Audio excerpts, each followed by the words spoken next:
Hilik ba yun o karburador?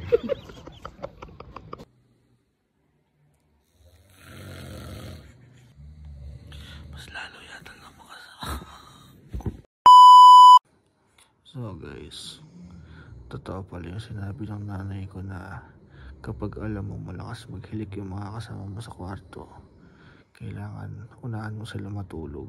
Kasi kung hindi, ikaw yung mapupuyat.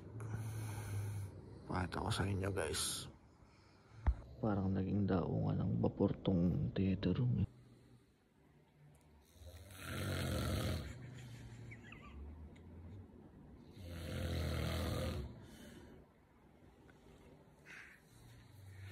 Ito naman si Factor.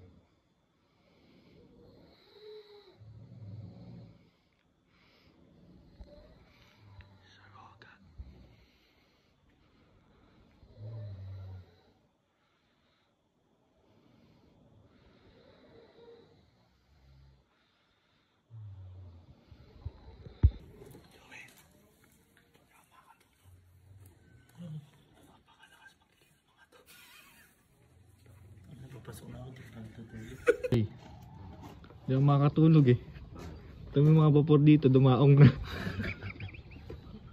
Init pa yan boy. Nakala mo nag-i-snooze yun.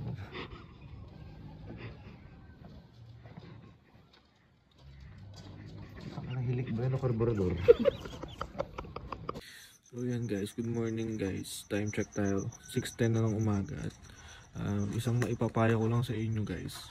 Kung alam nyo nang malakas maghilik yung mga kasama nyo sa kwarto guys, at ayaw nyo mapuyat na tulad ko, iunahan nyo silang matulog. Tignan ko lang, unahan nyo sila matulog, tapos kayo naman yung maghilik ng malakas. Tignan ko lang kung sino yung mapirwisyo ngayon. Pero sanayan lang din yan guys. At syempre, mahal na mahal natin mga tropa natin na yan. So yun lang guys, good morning from Camp Pinpin.